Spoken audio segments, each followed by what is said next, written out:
Go ahead and get started. I guess we'll go quick intro here.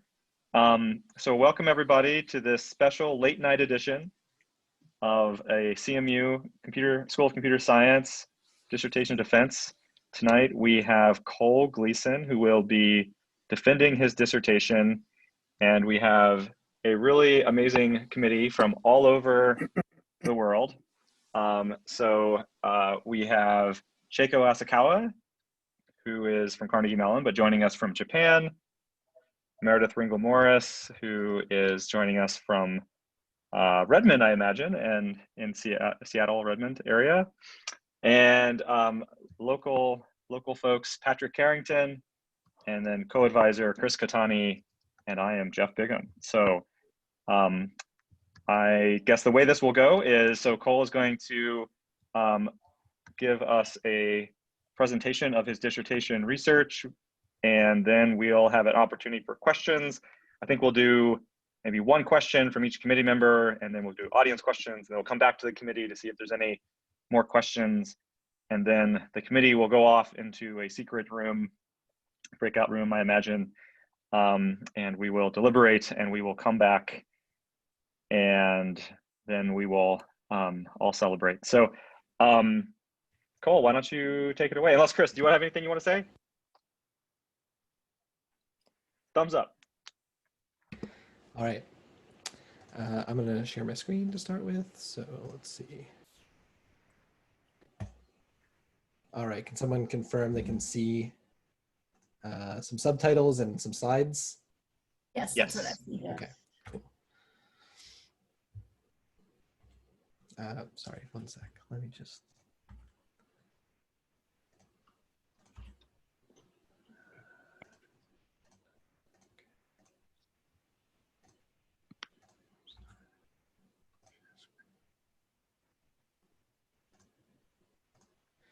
Okay, great.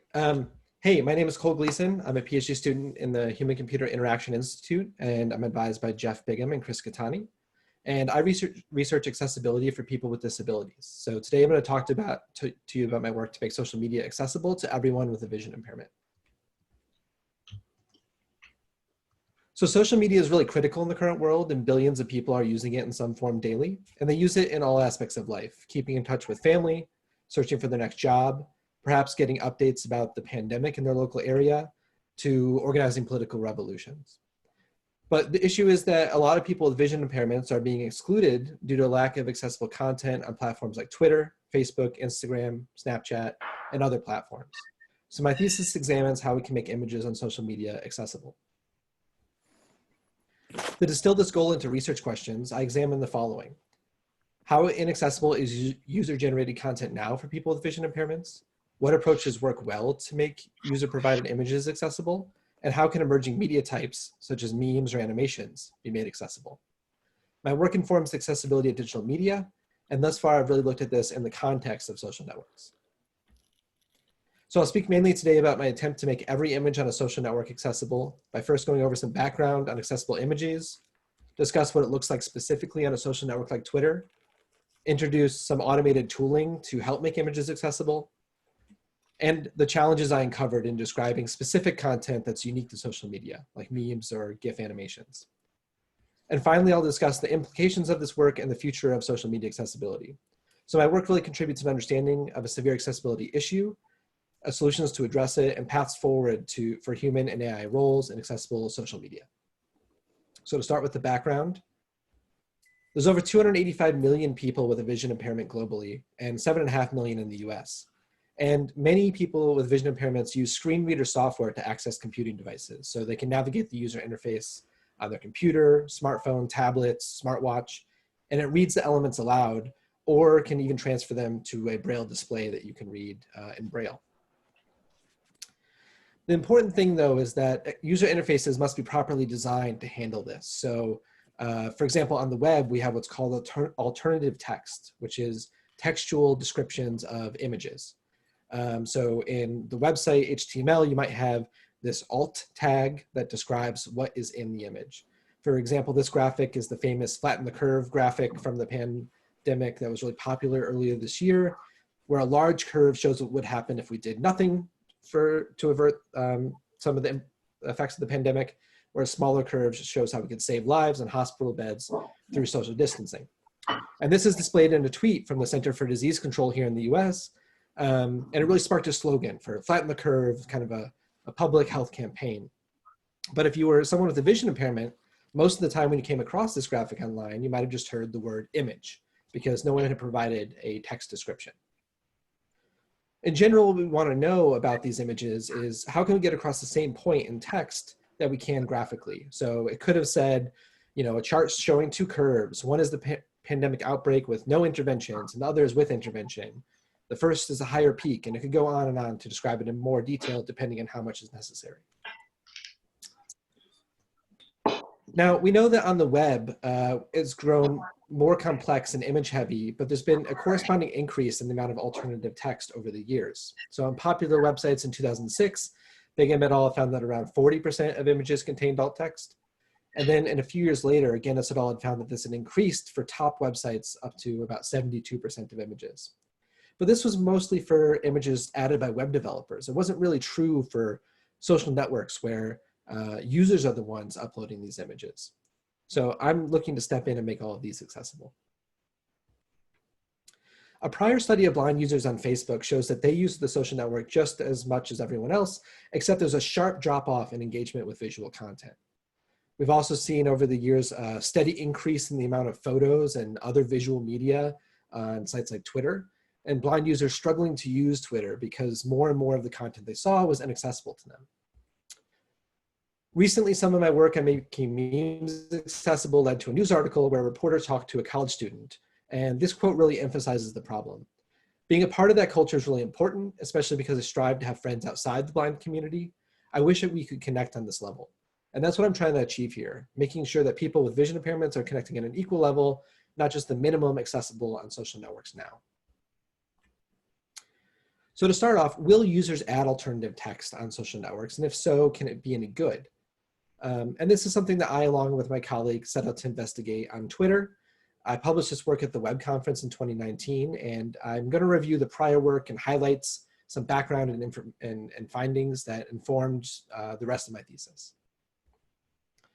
So in 2016, approximately a decade after Twitter first launched, they added a way for users to add alt text on Twitter. In this example, a user typed, "a field of wildflowers with hills in the background and clouds overhead." Users who want to add alt text on Twitter need to enable it. First, you click on your profile picture, and then settings and accessibility, and there's a checkbox that says compose image descriptions, which isn't that clear for users unless you know what you're looking for. This made it difficult for most users to add alt text, as most didn't know it was an option or why it was important for people who are blind. What I was looking to answer here was how many images on Twitter have descriptions, who writes alt text and why, and I answered this with a mixed methodology, first examining a large data set of tweets, and then conducting interviews with sighted people who had used this image description feature at least once. So how many images on Twitter are described? I'll look at this a few ways, including a random sample, popular accounts, government accounts, and the experience of blind users. For our random sample, we collected 9.2 million tweets over 5 days, and of those, 1.1 million contained photos. From this, we found that only 1,100 photos contained alt text, so only 0.1% of image tweets were accessible to people with vision impairments, or alternatively, 99.9% lacked descriptions.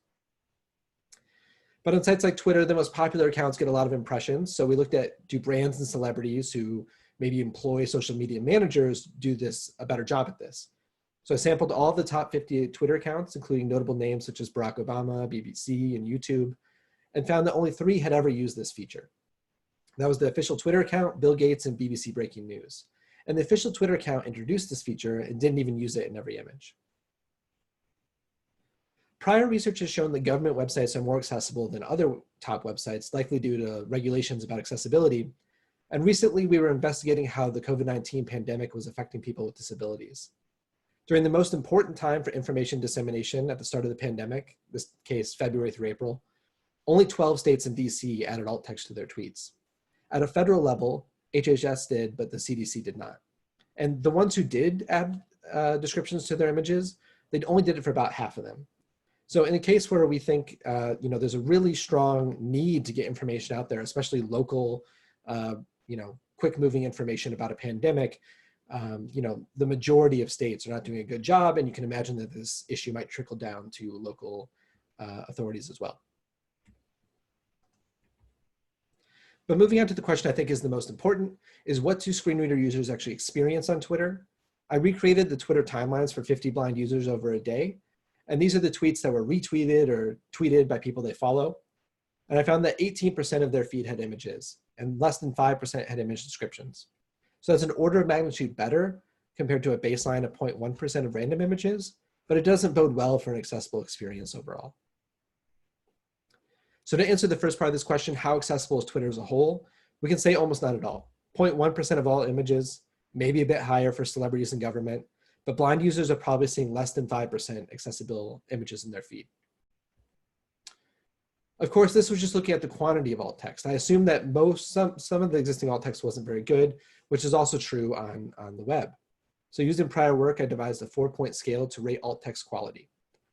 And I'll show an example of each category. So this is a very dark photo of a car against the city skyline, but the description said beach house. So we consider this to be irrelevant to the image.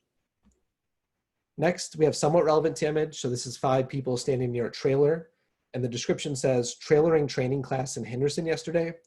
This is somewhat relevant, but it fails to describe the contents of the image in any detail. How many people are there? What objects are there? What are they doing? This is an image of 3 black t-shirts with different designs. The alt text says 3 t-shirts from DNN Summit. This is good because it gives the reader some idea of what's there, but it fails to give complete detail like what is depicted on the shirt or what text is on the shirt.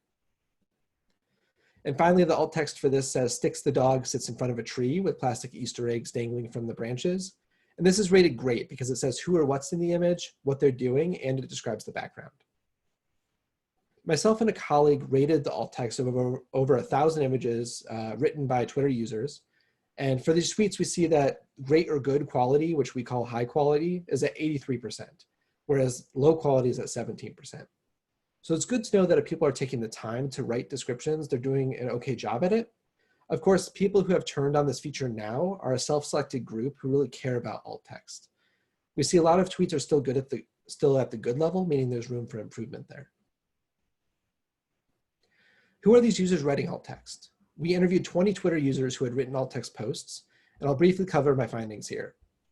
Most of them wrote alt text because they felt it was the right thing to do to ensure access to people with vision impairments, and they said it was easy or low effort. Half of them were aware that some number of their followers were blind, and the majority of the users said they intended to write it for every image they posted, but they sometimes forgot when they were in a rush. And when they realized they forgot, there wasn't a way to fix it. Participant 4 stated, I knew I wanted to use it because it's such a simple, small thing that's no effort for me, but it may mean a lot to the reader. And 2 participants even told us they had sent feedback to Twitter to request support for alt text years before they released that feature. So again, the people who write alt text now really care about this. We asked participants what they would do to improve the feature, and they said number 1 is the ability to add alt text after posting in case they forgot. The second is to turn that feature on for everyone, with one user saying, top wish, it should be turned on by default. It's almost like they're trying to hide it. So I realized that this might be chaos without adequate training for users, but platforms need to encourage sharing user-generated content with accessible metadata and provide appropriate tooling to make sure that digital media is accessible as it moves through their apps or services. All too often, accessibility is an afterthought added at the end to paper over an issue, and we need to ask why this wasn't enabled by default for all users, and what can we do as a stopgap measure to make sure that all images are accessible in the meantime. So in summary here, few users are writing image descriptions, but those that do are doing a decent job. Blind users follow people who write more image descriptions compared to average, indicating a likely selection bias.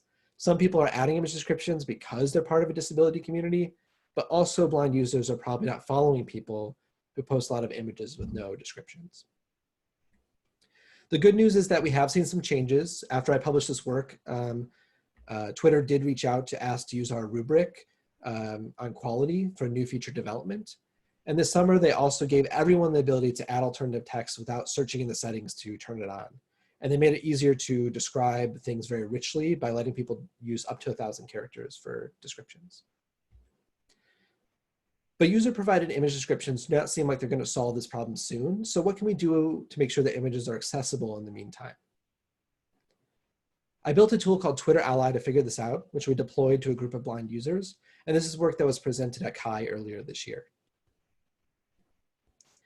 I'll describe the Twitter Ally system, a quantitative evaluation we performed, and a deployment with Twitter users. And we're really looking here at what approaches work well to make user-provided images accessible. My hypothesis is that it really depends on the type of content in your feed. So is your feed mostly photographs, or do you follow a lot of journalists who post screenshots, or do you follow a lot of academics who post charts or data? So I looked at 6 different methods to generate alt text, and I'll give you an example of each. So news articles on Twitter often appear with a photo and also a link to the news article. And we can follow that link and try to get information from that web page. So URL following found this description: mist rises off the water as a flooded building is pictured after Hurricane Matthew. And we can see by the credits that it's from a photojournalist from like a news site. As many participants noted, text recognition would be very useful. So I utilized optical character recognition to look for text in an image. Here we have a quote from President Obama, and it gets all the text right, but note that the quotation marks, it actually misinterpreted as 66 and 99. So you can see that sometimes text recognition makes character level mistakes. And I noticed on Twitter specifically that sometimes people post screenshots of other people's tweets. So Twitter Ally attempts to use the Twitter API to find that specific tweet so we can read the text exactly. So here we had a screenshot of a tweet by NWS Birmingham, and it got that text exactly. Alabama will not see any impacts from Hurricane Dorian. And so that's, we don't have any character level text errors because it came directly from the Twitter API. We have automatic captioning, which is what blind users might be familiar with when using Microsoft Seeing AI. This produces a sentence description of an image. So in this case, Janelle Monáe wearing a suit and tie. One thing that's interesting about the one we used from Microsoft is that it includes celebrity recognition. So here we do get Janelle Monáe instead of just person wearing a suit and tie. I re-implemented a project called Caption Crawler, which reuses alternative text from around the web. So it takes an image, does a reverse image search to find that same image elsewhere, and takes one of the descriptions it finds. Here we had people pouring seawater on a salt field during sunset. And finally, we have crowdsourcing, where I hired workers in real time to write image descriptions for photos. And they tend to just write pretty long descriptions. So here we had a blue graphic like a trading card. It has an image of 2 men playing ice hockey with the words after 40 written up the side. And it goes on to explain the different logos and scores for this hockey game. So I took these 6 methods and I packaged them into one tool called Twitter Ally. The user installs a browser extension, and as they scroll, it requests alt text for images in their Twitter feed. It tries those 6 methods in order, with crowdsourcing being last. And if any one of those methods meet their quality threshold, Twitter Ally will take that description and return it early without progressing to subsequent methods. This progression was chosen to optimize speed and cost. It inserts the description directly into the HTML of the Twitter website so that the user has a really seamless experience. First, to check if Twitter Ally worked well, I recreated the timelines for 50 blind users for a day and sampled 50 tweets from each user's timeline for a total of 2,500 tweets. 8% of those already contained alternative text, and Twitter Ally was able to increase this to 78%, which is a 70 percentage point increase, and then crowdsource the remainder to ensure that every image got a description. I measured the effect of these different methods in a few ways.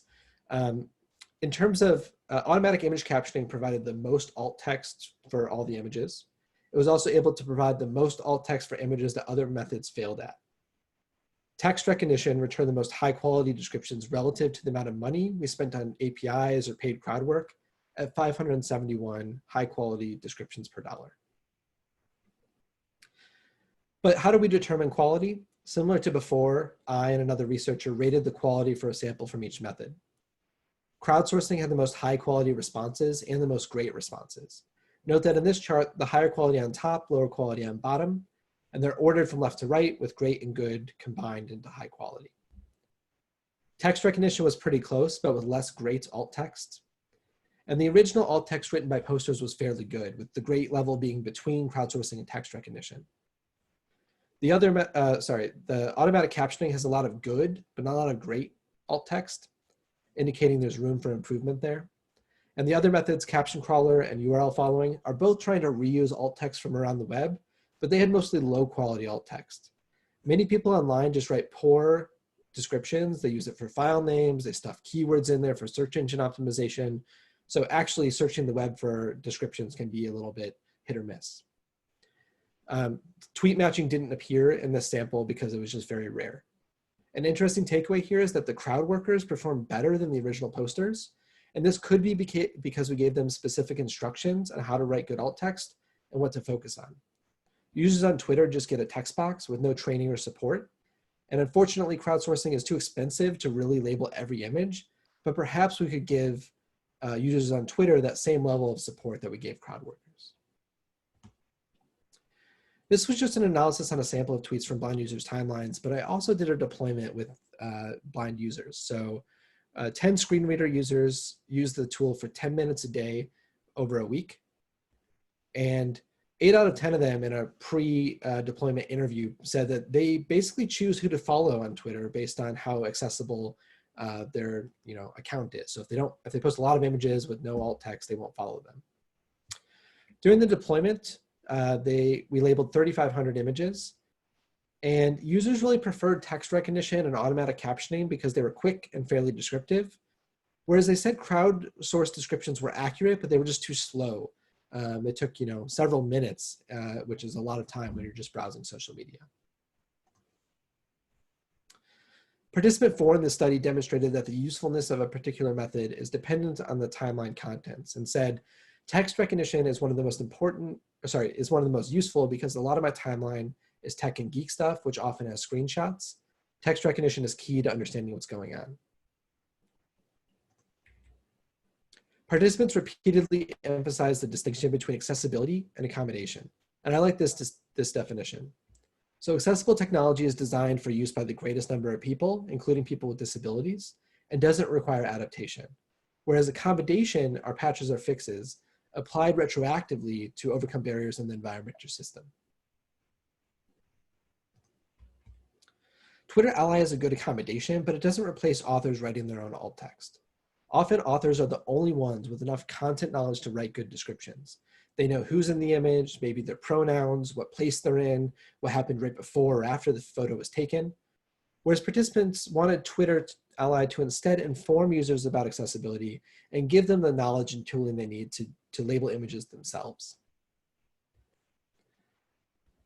With crowdsourcing, we kind of had an opposite problem. They knew how to write good descriptions because we gave them instructions, and they had external motivation in the form of compensation, but they lacked that content knowledge from the original poster. To summarize my findings in this, for this deployment, Twitter Ally can add alt text to approximately 80% of images before resorting to expensive and slow crowdsourcing for the rest. This majority of the descriptions it does provide are high quality. Applications and services need to emphasize user-posted descriptions. They're likely to be more accurate due to additional context held by those users. Automatic methods that are robust or clearly succeed or fail should be deployed widely. This would be text recognition. And automatic image captions should be made available, but we need to remember that they're not perfect. Prior work by McLeod et al. And others have shown that they can be very confusing. Twitter Ally remains publicly available as a browser extension, and I also made an automated reply bot that people can use on their mobile apps now. So you can reply to any image tweet with the hashtag #describeimage to get a response. And I hope to keep this available as a utility for blind users and a platform for further research. If descriptions written by the original user are ideal, how might we increase those? As Twitter makes this feature more visible and available to everyone, we may need to provide tooling to help users write better image descriptions. So I'll talk about a recent system I designed called Help Me Describe, which provides real-time quality assessment and feedback for image descriptions. So the two goals for Help Me Describe are basically, while someone is uploading an image to something like a social network, we want to have them write a description and improve that description in those few seconds we have their attention. And we also hope that they take away something from that interaction and understand something about writing descriptions in the future, either on the same social network, or maybe if they move even to a word processor like Microsoft Word, they have that same skill for writing image descriptions. Based on experience in these prior studies, prior research in the literature, and a formative interview with blind social media users, I identified things that Help Me Describe might be able to encourage users to write about. So the important things to describe are, of course, people and things in the image, maybe any action that's occurring, especially any text that's in the image. And we also know from prior work that the surrounding context is important. So descriptions that make sense alongside what someone wrote in their social media post are a little bit more trustworthy. We also think that descriptions that are well written tend to provide more detail instead of just a list of keywords like they might find from someone just putting in keywords for a search engine optimization. So Help Me Describe takes in 3 pieces of data as input. There's the post text. So here we have Eduardo Rodriguez dealing with heart issue related to COVID diagnosis. We have the image that's attached to the social media post. So this is Eduardo Rodriguez, who's a baseball pitcher on the baseball pitcher's mound throwing the ball, and there's a batter waiting to swing. And we might have a description draft that a user has written. So here they just wrote baseball player. And we can go ahead and take each of these pieces of input and turn them into various features. So in terms of the post text, we get the similarity between that and the description draft. From the image, we can get recognized objects and themes or recognized text. And from the description itself, we can get interesting language features like how long is it, what kinds of parts of speech is the user using, things like how much content is there relevant to the relative to the number of words they're using, and grammatical structure. And Help Me Describe can take all of these and then output one of the quality ratings that I described earlier. So irrelevant, somewhat relevant, good, or great. It classifies the social media posts with the description draft into one of those categories. So I took 1,200 of the social media posts from the Twitter Ally deployment and rated them and trained Help Me Describe on these, getting about 63% accuracy from the initial test set. And Help Me Describe is really focusing on the most important features here, recognizing the objects in the image, the length of the description, as well as the similarity with the social media post text. So we know that it's getting, focusing on some of the important visual aspects of the image, as well as some of the important aspects in the surrounding context. But we don't just want to give users like, hey, your description is good. We want to tell them what they could do to improve. So in addition to outputting this quality rating as like this 4-point star scale, we also give people feedback. So as an example for this post, I might go ahead and write baseball player. And it's going to say that's somewhat relevant. That's 2 stars. You could write more, or please use punctuation in complete sentences to improve this description. So I might write a baseball player pitcher throwing the ball, and it says, hey, that's good. It could be better.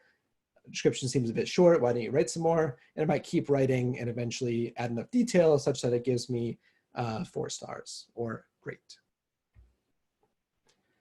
I evaluated Help Me Describe on Amazon Mechanical Turk with crowd workers and found that basically crowd workers in this evaluation were compared against those who used Help Me Describe and those who just got a set of basic instructions. And the results here were that initially high quality image descriptions actually decreased in the Help Me Describe condition by about 10%. And when that's obviously not a good outcome of Help Me Describe. And so I dug into the data to try to figure out why this was happening and looked at how many people were taking that feedback and revising their drafts.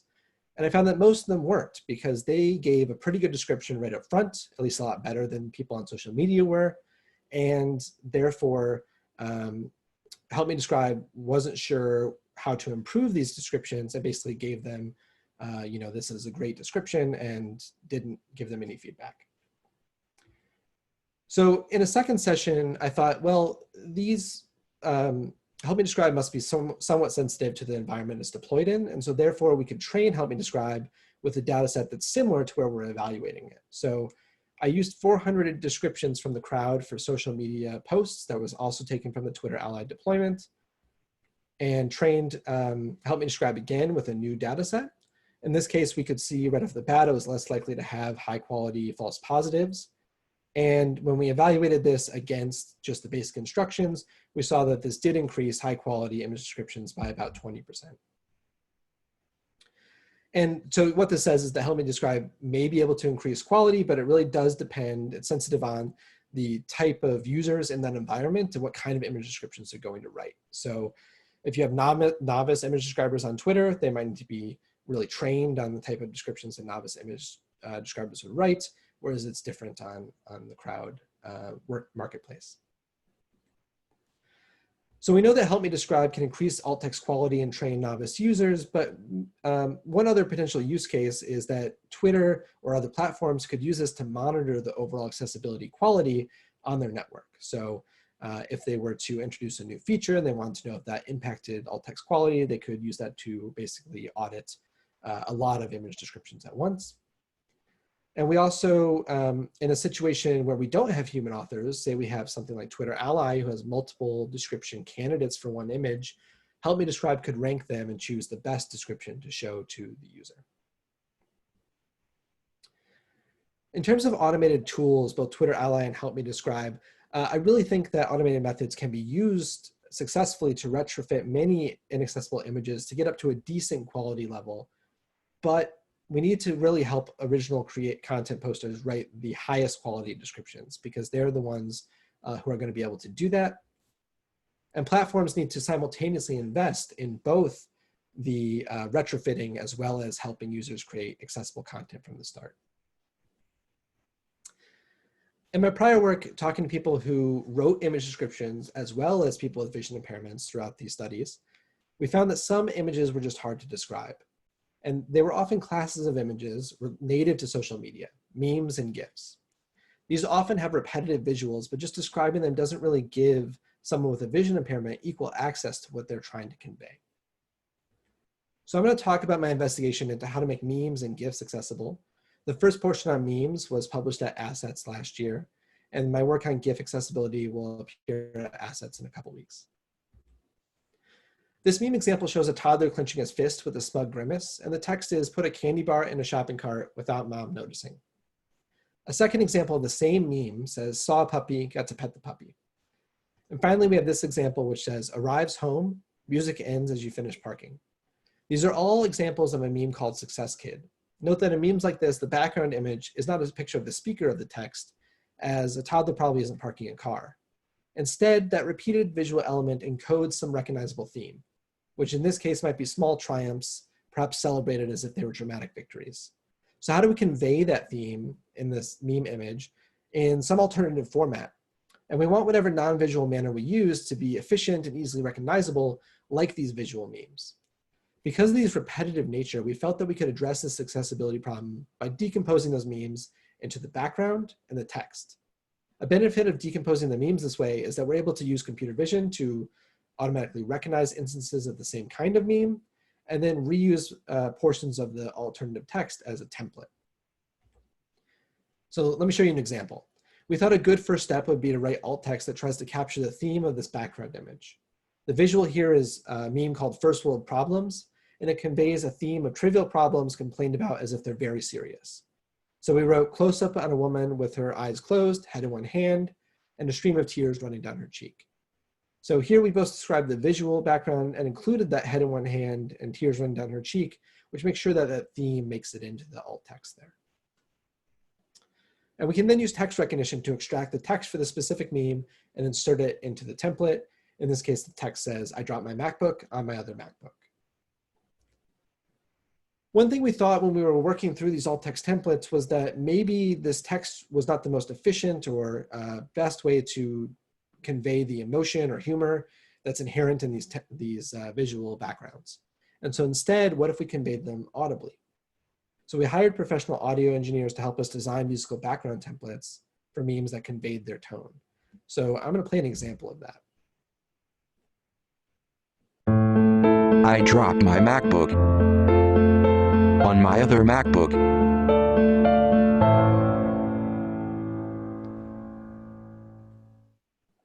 And what we wanted to do was evaluate whether or not people preferred the alt text meme, the alt text templates, the audio meme you just heard, or just the text only, because that was kind of the unique part of each meme. And so we conducted a user study with 10 participants remotely, and they had 3 different conditions: the text only, the alt text, and the audio memes. And they experienced a random order of 9 different memes and 5 examples of that same meme in each. So a total of 45 total examples.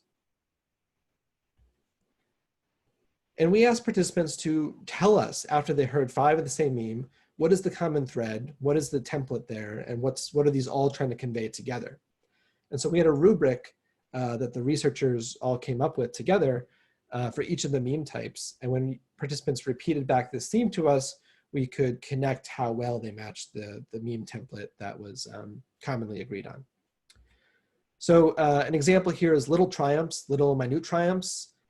For Success Kid, Success Kid, our rubric was victory, outcome, or success, especially minor.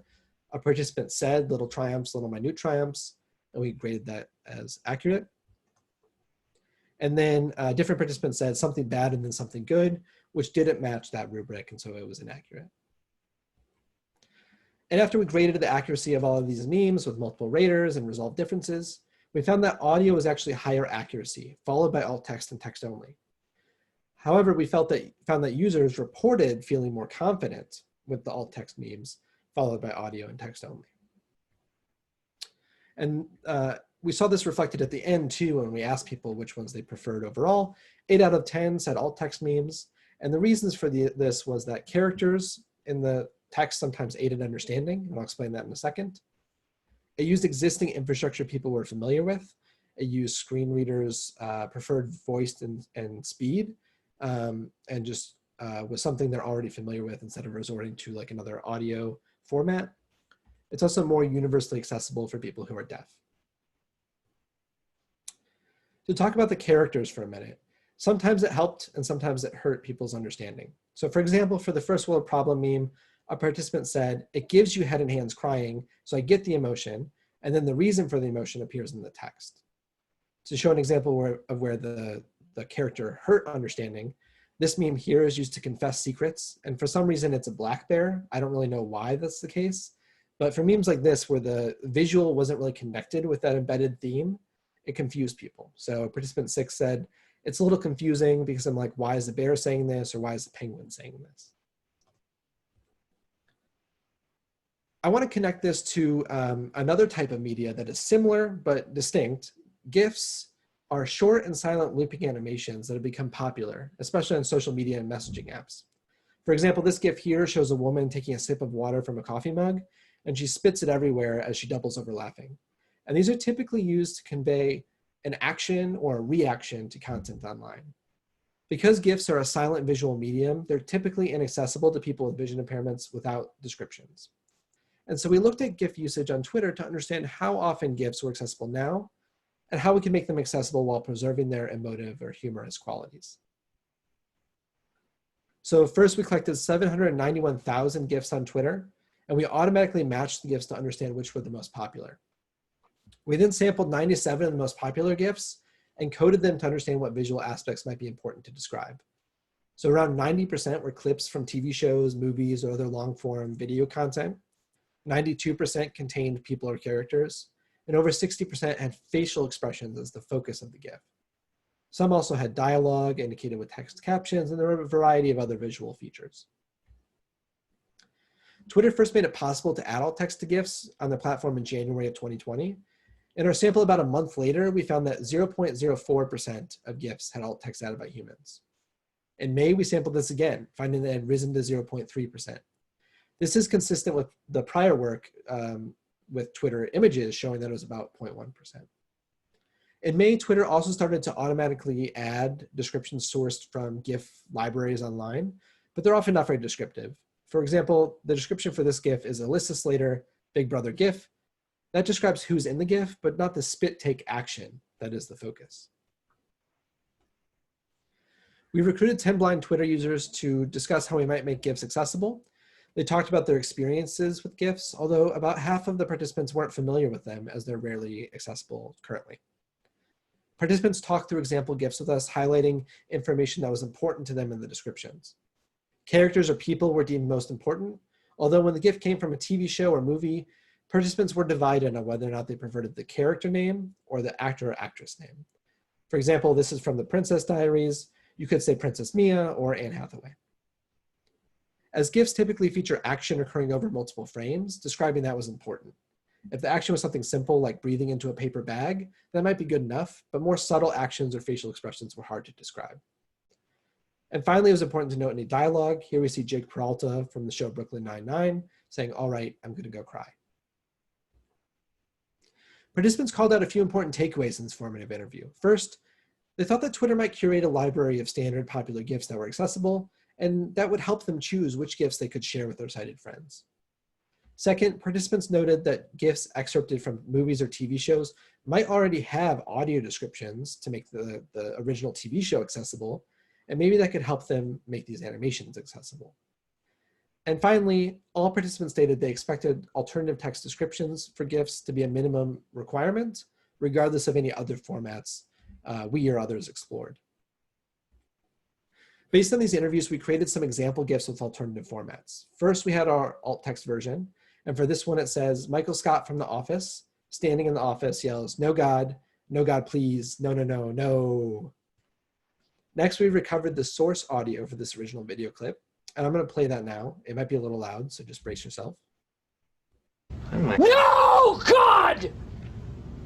No, God, please, no! No! No! No!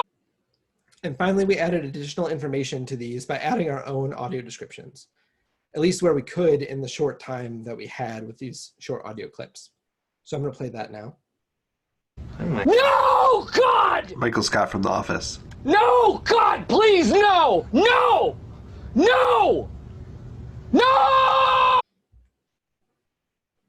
And participants participated in a study where they heard a lot of these different examples. And overall, they said the alternative text was, of course, the mandatory minimum option for accessibility, and they wanted that to be present. But 6 of them said that if audio descriptions were available, they would use those first and enjoy that because it was more emotive and they felt they could understand it a bit better.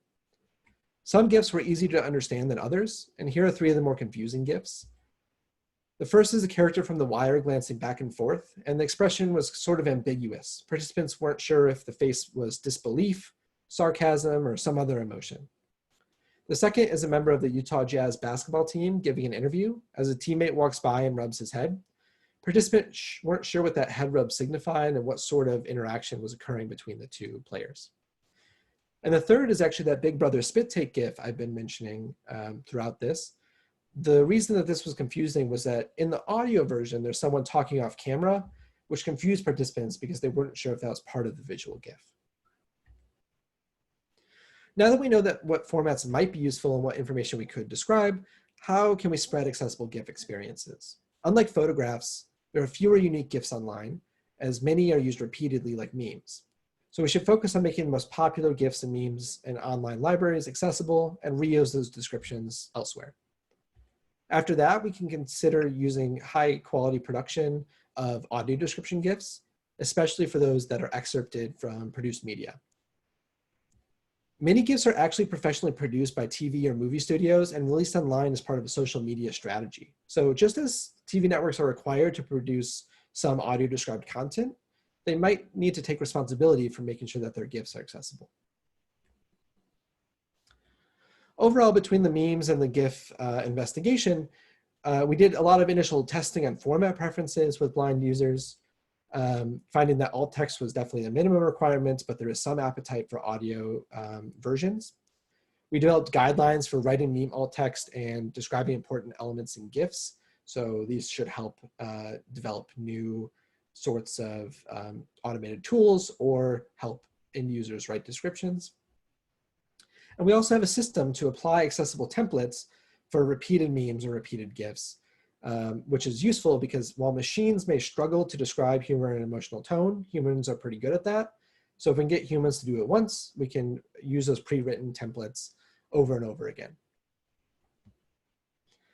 So I'd like to zoom out now a bit and talk about what all this means for social media accessibility as a whole, and present what I think could be a few paths forward to address future problems. User-generated content can be made accessible, but there's a lot of things working against it. We don't make it easy enough. Access features are hidden in submenus, and apps and services are not informing users of their responsibility to make content accessible. Apps and services have no plan, or at least no public plan, to address accessibility for emerging media types like live videos or 360-degree videos or augmented reality. And no one really supports audio descriptions for videos now, which is an existing media type for a long time. Newer platforms are entirely centered around visual content. This might be things like Snapchat or TikTok. And there's no clear plan to make these accessible, so they're currently very exclusionary for people with vision impairments. So here I'd like to draw the line again between accessibility and accommodation. It's our role as technology designers and researchers to first make it possible and easy for users to create accessible experiences with technology. This means making it easy to describe digital media for blind users and training people to do it well. Then after that, we can focus on accommodations that can fill the gap when people don't describe their content. These are remediation tools like Twitter Ally. Through my work, I've reiterated that we need to support the original poster or content creator because they know the most about their content. Crowd workers are also useful because they can be trained with accessibility knowledge, but they're all going to lack that context. A lot of people have pinned their hopes on automated image captioning systems, and for many tasks, they will just lack the necessary content knowledge to describe images. They've also been trained on more general image captioning tasks, and they need to be tailored to describe images for blind users and incorporate that accessibility knowledge we've built up. So here's how we can rectify these issues with AI and ML research. We have an opportunity to improve access here, but it's a bit more broad than just improving image captioning tasks. First, we need to understand and define the information needed to describe media well for blind users. This is both what information is present in Salient and how to structure descriptions. If we can do this, we can improve the work done by annotators, improve the data sets we build, and improve the models we create and deploy. This is work I've done throughout these projects, such as defining quality for user-generated content on Twitter, or examining the important aspects of memes or GIFs.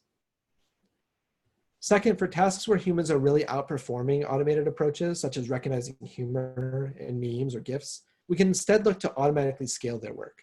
One person writing a good GIF description or one audio engineer creating a good meme template, their work can be applied to thousands of instances of the same meme reliably and quickly. Finally, true accessibility, not accommodation, comes from getting accessible experiences right from the start, not relying on remediation. So we have to train users to become better at describing their own content through automated tooling like Help Me Describe and similar efforts. One thing that has really been a point of contention throughout all of my research is that thinking about the responsibility, who's basically responsible for making content accessible, or sometimes who is to blame for not making it accessible. And I think based on all of my work that it's pretty clear that the ultimate responsibility has to fall on the end user to describe their own content because they're the only ones who can do it very well. However, we know that sites like Twitter or other platforms bear some responsibility to encourage users to do this, to support them in doing this, and to deploy remediation tools when they don't do it. We can also think about the other players in the technology stack there. So if you access Twitter through the Google Chrome web browser, what responsibility does Google have? And if you do this, on a computer made by Microsoft or Apple, what responsibility do they have to make sure that the content is accessible? And really, when you have a piece of technology that someone with a disability is using, all of the people on that technology stack need to kind of jump in and claim some responsibility to make sure that it's an overall accessible experience for everyone. To end here, social networks are becoming rapidly more inaccessible to people with vision impairments.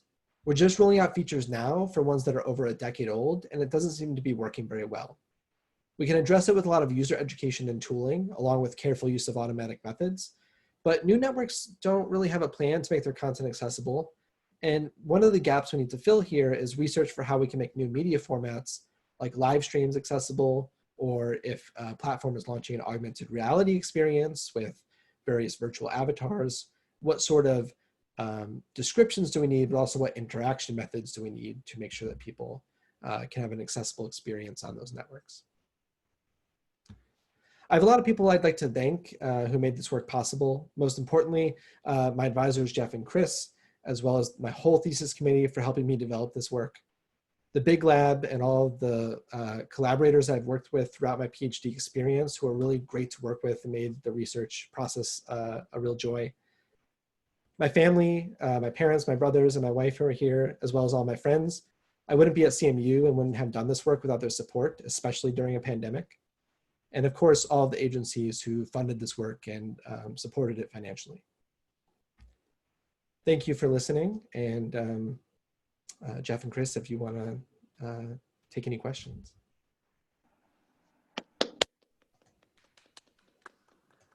The sound of many people clapping, even though.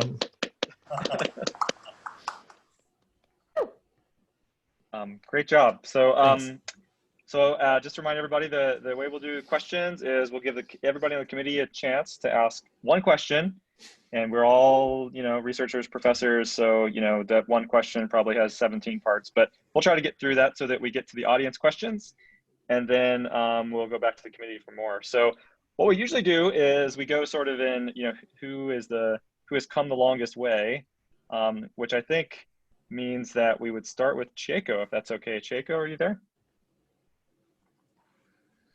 Not to put you on the spot.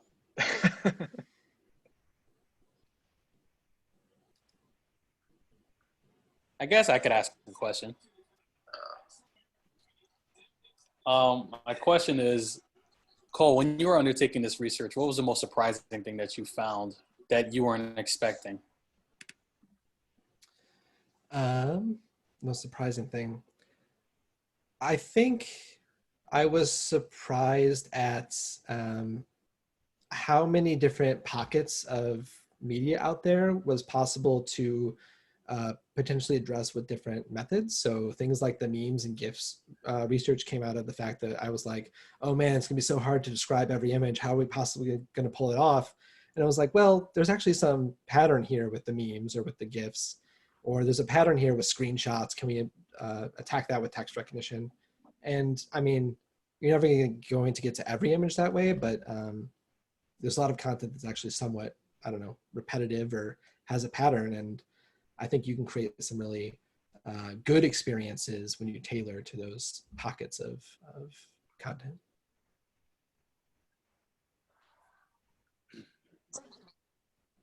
Why don't we start? Mary, are you there? So Jeff, can you hear me? Chieko. Yes. Sorry, I was struggling perfect. how to unmute my audio. Okay, now I can make it. So hi, Cole. So I think it was really great because I think Twitter accessibility has not been so much focused, before you do this work. So I think this is great. So thank you very much. And I think it has been really challenging. So my question was, I think Twitter itself should have its own, challenges compared to the website, because it needs to be really timely. So what do you think, how do you think, the difficulty compared to make the Twitter accessible compared to the website? When you say timely, do you mean like it needs to be fast because content is appearing like every minute? Yes. Yeah. So, I mean, I thought about this a few different ways, and I think, first off, that's a good question. It's a challenge that came up when we were using things like reverse image search to look on the web for descriptions for content on Twitter.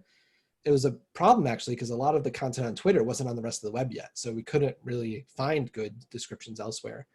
And I think one of the things you can do potentially is if you are just trying to support specific users and you have an idea of what kind of content they might look at soon. For example, if I know that Jeff gets on Twitter at 7 p.m. every night, and I can try and basically say, okay, all the people that Jeff follows, let's look at their content and just try to make it accessible and get stuff just in time before he logs on.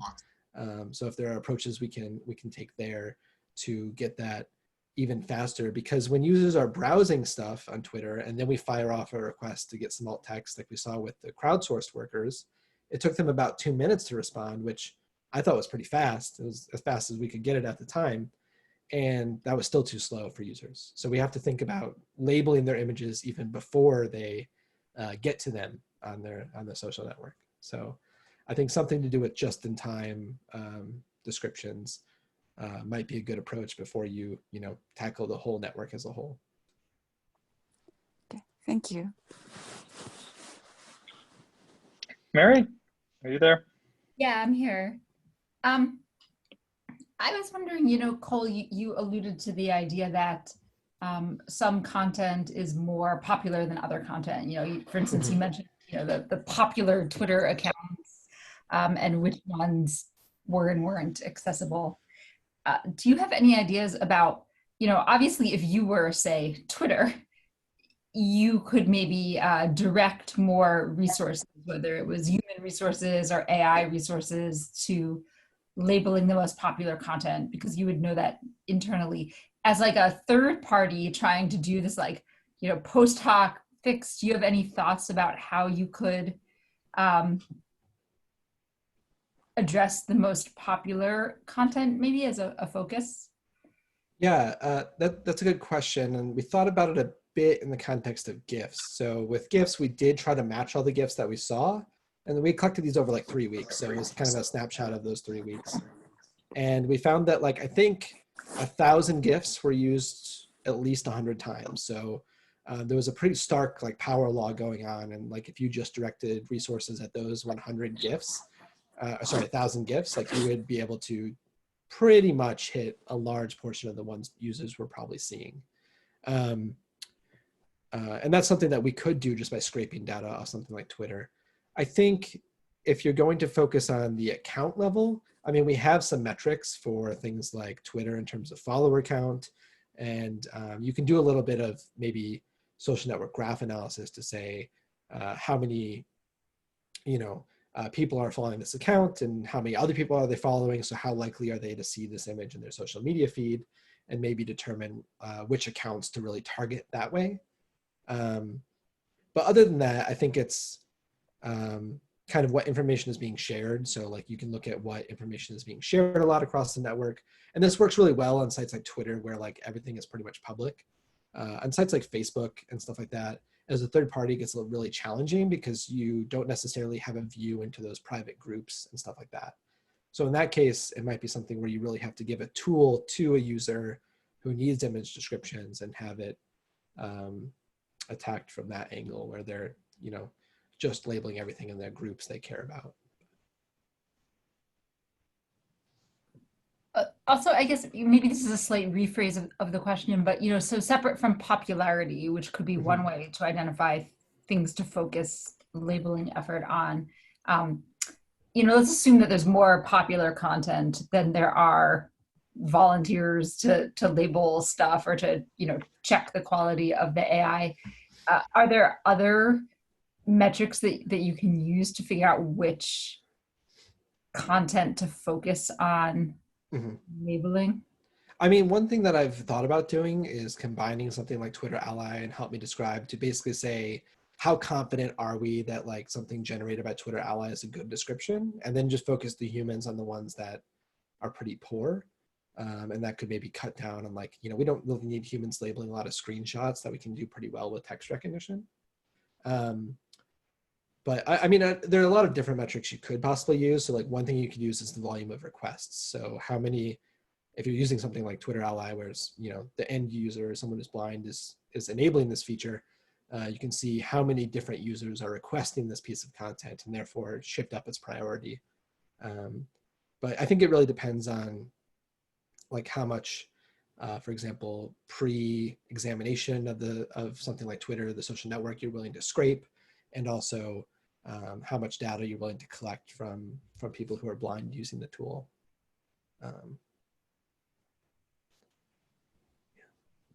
Thanks. Patrick, you are next, I think. Cool. So Cole, great talk. It's been great to see this work evolve over time and kind of see what it's kind of come together to be. I had a couple of different questions, and I'm trying to figure out the best way to ask one of them. So I think I'm going to go with kind of tying back to at the end of research question 3. You mentioned the idea of these reusable templates for GIFs and for memes, right?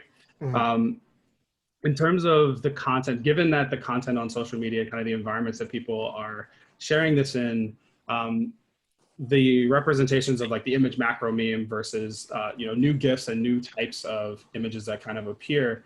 I'm curious on what your thoughts are about things like meme remixes, other, like the same content that's being shared. Someone writes a really good description for a template that you might want to reuse, but then the meme is now reused in a different way and the meaning has changed. Like, what do you, if you have thoughts on that? Yeah, so one thing I'm doing right now, that's a good question, because I have thought about like how do you deploy this tool and intake new memes. And so one thing I'm doing right now is every time I see something I think is a meme on Twitter through Twitter Ally, it gets logged in a database and automatically tries to match that to existing memes that we've seen before. And one thing that I've thought about possibly adding is a way to say, this meme doesn't really fit in any of the categories we've seen before. Can we surface it to a crowd worker or a volunteer or someone else with a bunch of similar memes and say, hey, are these the same? And if they aren't the same, maybe the user can say, they're kind of similar, it's a remix or something like that, at which point you can bring in someone else to kind of describe that. And potentially make the tools, the templates that we've used before available to them. So I guess I didn't show this in the presentation. Let me see if I can find an example. So this is like the interface we had to label different memes and produce audio templates, and people could drag and drop sound effects from a library of free sound effects online to kind of combine them into a template. And one thing you could do there is possibly give people the templates, the audio templates, or possibly the alt text templates, but the audio templates for the 2 memes that it's most similar to, or the 3 memes it's most similar to. And they can try to blend those together into something that's maybe reflects the theme of the remixed one. I don't have a good picture of a remix meme right here, but you can imagine people mash up 2 or 3 of them all the time. So does that answer your question, Patrick? Yeah. So thanks. I'll save the one for later. Okay. And Kris, just because I'm the MC here, I will make you go next. Great. Yeah, good job, Cole. So this is something that we've discussed before in our meetings, but it seems like much of making social media accessible really depends on the end user or the poster being engaged and kind of being aware.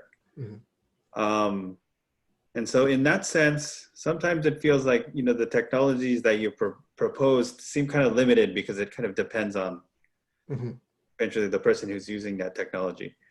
So in the context of social media, what do you think we need to do to help people become more informed or to learn about this idea of social responsibility? And what other technologies do you think that we need to help people kind of act on that sense of responsibility? Yeah, I mean, that's a difficult question because some of it's like a technology problem and some of it's like a policy problem. But you could imagine some sites like, Twitter, for example, pushing this feature more. So saying like, hey, just a reminder, you're about to post this photo. Could we ask you to please definitely include some alternative text? And I think that's like one solution, but as we can imagine, it might not result in a huge amount of, majority images described. So some other things that you could do, and people have actually tried to use Twitter Ally to do, is like kind of name and shame people, which I don't know that, a platform is going to endorse, but as a community, people will say, hey, I have to use this automated bot to describe your image because you didn't do it. And sometimes it turns into a good interaction where someone says, I didn't even know that was a possibility. Like, where can I find more information? So something that Twitter Ally does do is provide help articles to help people turn on the feature, figure out how to use the feature, that sort of thing. But past that, I mean, I think unless you're going to provide people with some sort of other incentive, on crowd workers, we provide them with money. On other social networks, they get like fake internet points like karma. You might not see a wide adoption, which is why sometimes you need the the retrofitting and the remediation tools like Twitter Ally to fill in that gap.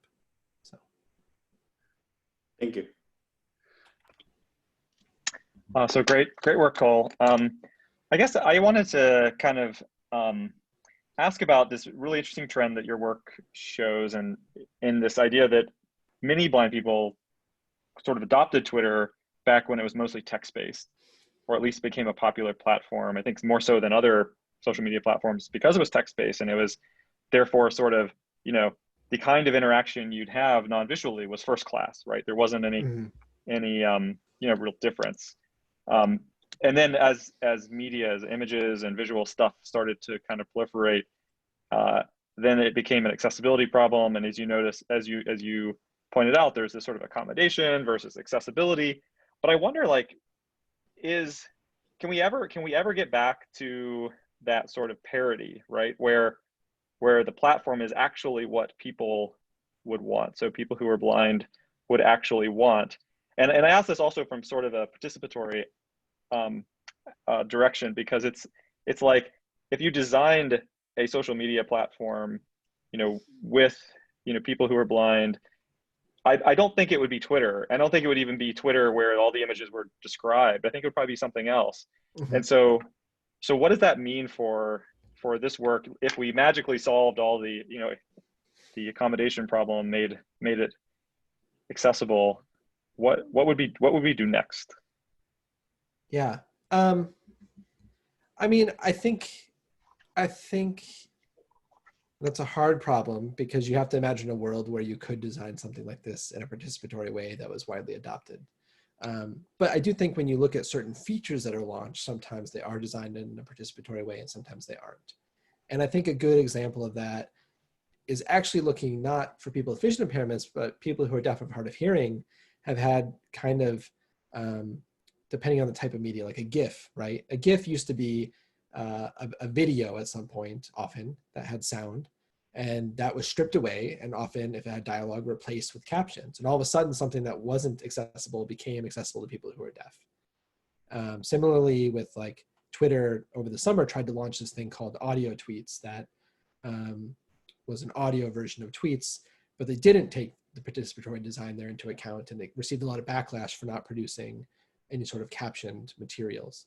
And so I think you could imagine parts of these networks designed in a better participatory way, where you have maybe a textual underlying version or a parody version somewhere.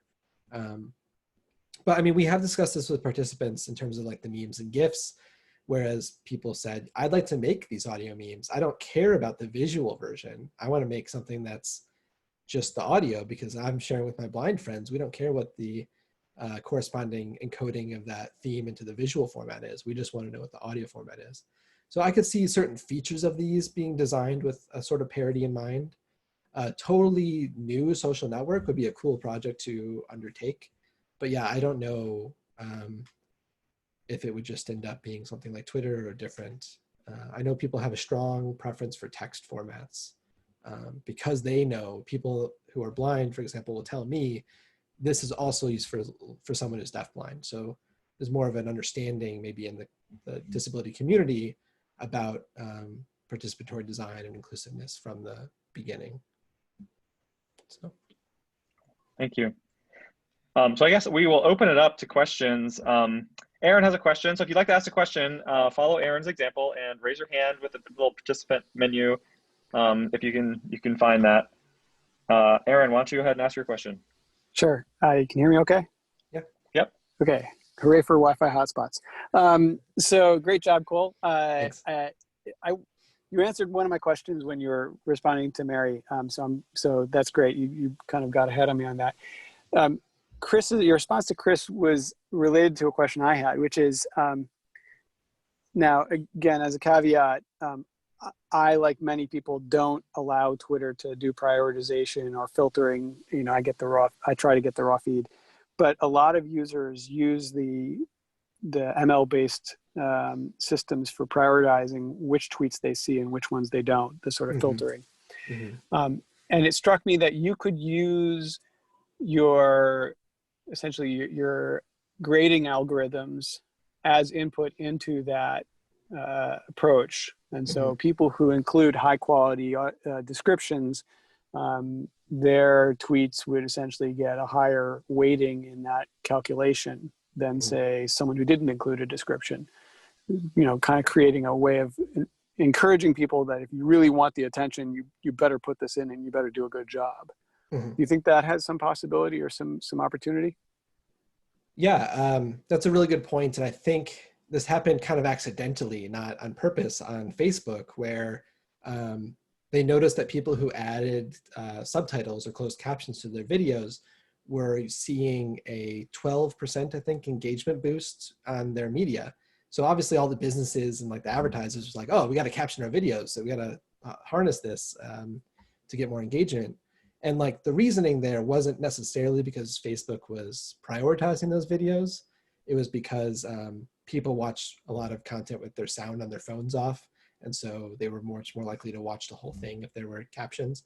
And so that did lead to more engagement and more people added captions over time. And I think that's something that has surprised me looking around at other social media. I say TikTok isn't accessible, for example, to people who are blind, but a lot of users will add captions for people who are deaf or people who have their sound off on their phone, not because TikTok asked them to, just because it's become kind of a norm. And so I think, especially if Twitter was going to incentivize it and say, we're going to show your tweet to more people if you make it accessible and you do it well, you could definitely see a strong incentive effect there of people describing their content. Cool. Thanks. Yep. So there are no other hands raised, but if you're wanting to ask a question and you can't figure out how to raise your hand, feel free to just, speak up.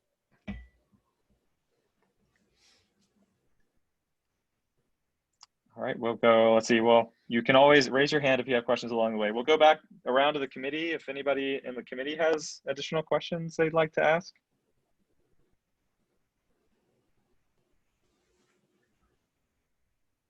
Mary, didn't you say, oh, I'll save that one for later?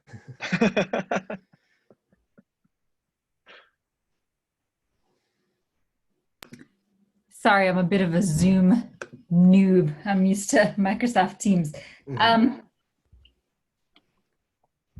had a question and it just totally escaped my mind while I was busy trying to figure out how to unmute Zoom. I guess one question following onto our earlier thread was,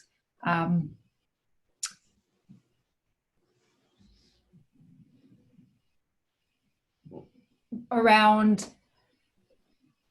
when you were talking about focusing, attention on tweets, if it's things people request or the most popular, but I guess there's also a question around, what information might be important. Like you gave a bunch of COVID related examples, right? Where like data graphics might communicate like critical public health information. And do you think like, is there a way to decide like what is like, critical information related to like safety issues or civic issues? Or do you think that that's something that like technology should never decide? And do you have any thoughts about that kind of like content-based targeting of accessible interpretation?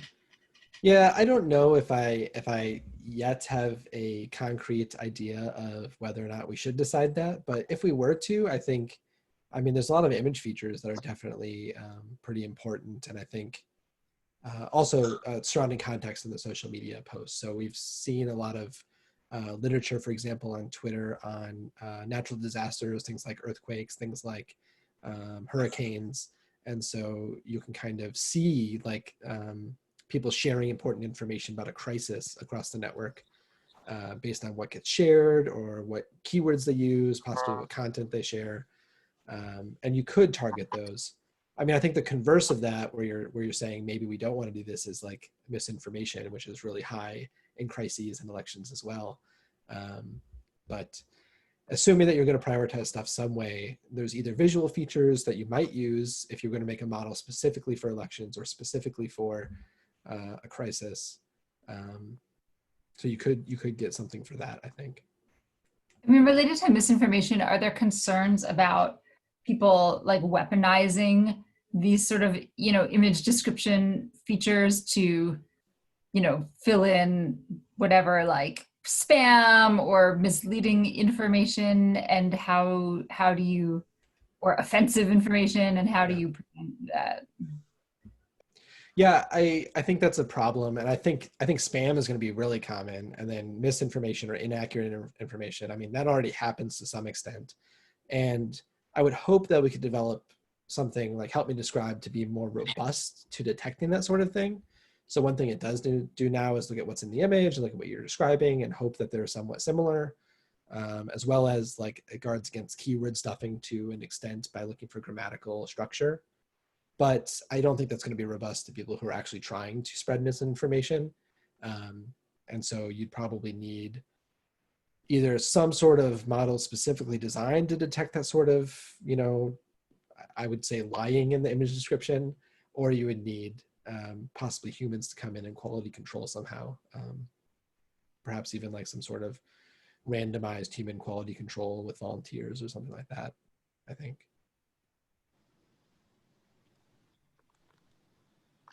Patrick has his hand up.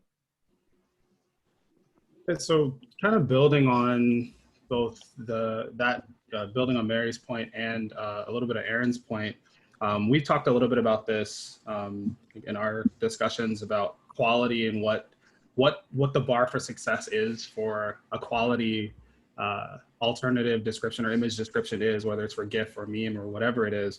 Mm-hmm. Whether it's specific to the rating scale or just in general, what do you think? Do you have a better sense of where the bar should be and how that plays into this? So is it, is it good enough? Right. What is good enough?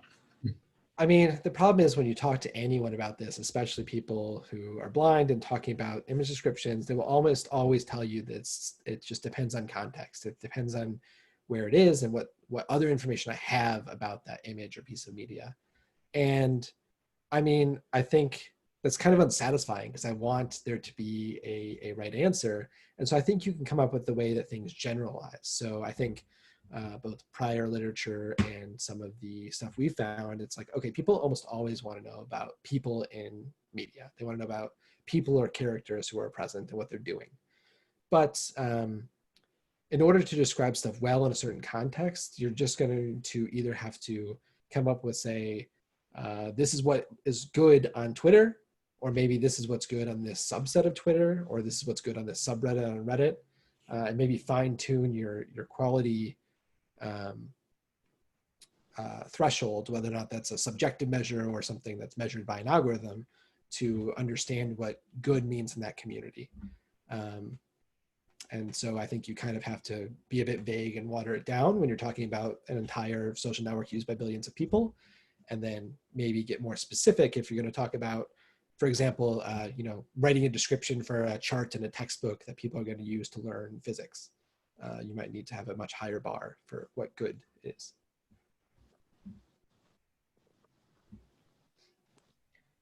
So Cole, one thing I think that has been sort of depressing for me over the last 15 years is that the first time I looked at alt text on the web was in something like 2005. And we found something like 40% of images on popular websites had alt text. It was sort of reasonable. And then when you started doing your work with all the user-generated content and social media, that number is something like 0, right? And you've developed an incredible number of approaches for improving this, and AI ML is getting better and better, and so it seems to even work better and better. But if you put yourself in, fast forward to 2035, AOC is president, and like you're on a committee of, or maybe it's you're the advisor of a PhD student who is working on media accessibility. I just wonder, what's that dissertation going to look like?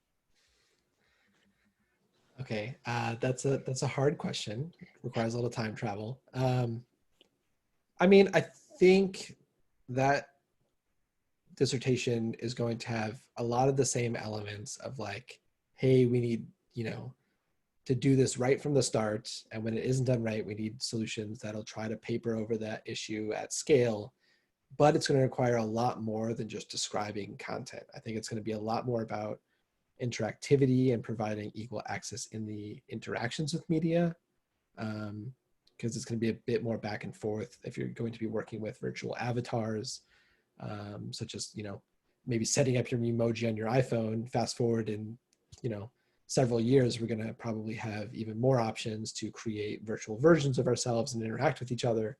So you can imagine there's going to be a lot more interactivity in that process, which I think is actually going to be harder to possibly retrofit later. So there's probably more of an argument to trying to make sure as new things pop up in media over the next few decades, trying to catch it really early at the start and have accessibility baked in as soon as we can, to make sure that, you know, we're not a decade later like we are with Twitter trying to fix it then. So. So Cole, so almost zero alt text in Twitter is pretty serious, but I wonder, users are aware of it? Of how little there is, you mean? Right, right. So the participants we talked to, we asked them what they estimated their feeds to be, and they estimated on average that about half of their feed was images, and about, I think, 12% of their images were accessible. And when we actually compared that, it was lower than what people thought. So there was less alt text than what people thought there was. And people would complain about like how many images they saw on their feed and how inaccessible it was. So people already thought it was pretty bad. And it's probably actually a little bit worse than they imagined. I see. Yeah. That's very interesting. Okay.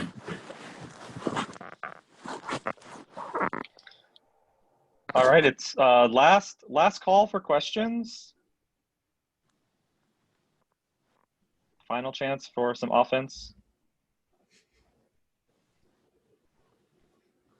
All right, well, why don't we thank Cole again? Thank you, Cole. Thank you all. I look forward to reviewing the recording of this in 15 years and just see, you know, how right you were. Oh God, I shouldn't have put that on tape.